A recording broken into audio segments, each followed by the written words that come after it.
Hi everyone. Today I have another column to read to you from January 1987. Now you see it. Sure, you can make chocolate chip cookies, I answered Robby as I hurried out the door late for my meeting.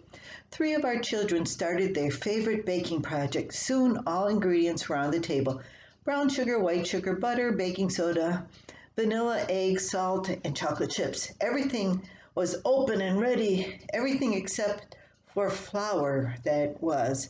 The baking halted before it could begin. Mom had forgotten to buy flour. Oh well, there was nothing for our cooks to do.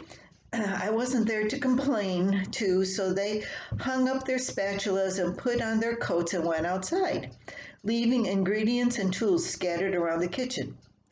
Robby, a born leader, led Russell and Rachel Joe on an expedition around the yard, searching for signs of wildlife in the snow. First, they examined the half-empty bird feeders. Not one bird around. What self-respecting bird would be caught within a mile of our noisy explorers? Not too far from the bird feeders was the spot where I set out some lettuce for the rabbits. On the surrounding snow, the 3 explorers found hundreds of little round brown signs. Visiting bunnies had been there, but not one rabbit could be seen. About this time, some animal life appeared, domestic, not wild. Robby watched as Orangey, a friendly neighborhood cat, came up to Rachel Joe and rubbed against her legs. Rachel Joe bent down and stroked the cat's soft fur. Then, for no particular reason, she offered Orangey a tiny brown object to eat. Robby figured it was about time to take his little sister into the house and wash her hands and scrub them real good and maybe even use some of Dad's work soap. The cat didn't want anything to do with the treat our 4-year-old daughter handed him. It turned its picky nose up at the brown thing and walked over to Russell and rubbed against his legs. Rachel Joe wasn't upset. She just stood up and popped the brown object into her mouth. Big brother Robby was horrified. "Rachel, yuck! Don't eat that. That's from a rabbit."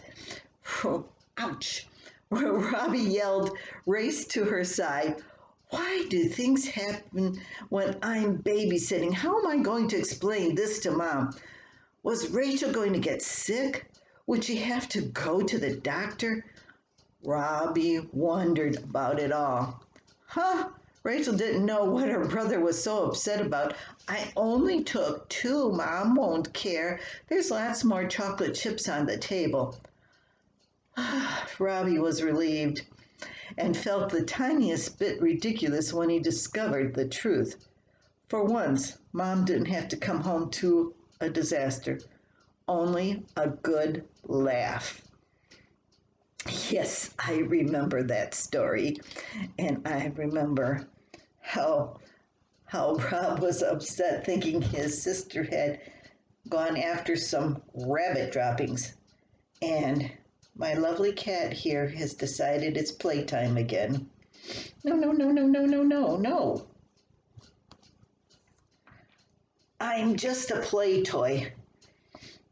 But I hope you enjoyed this fun story from 1987, and maybe you'll think about sharing some of your own stories too. The fun ones are the best. Until next time.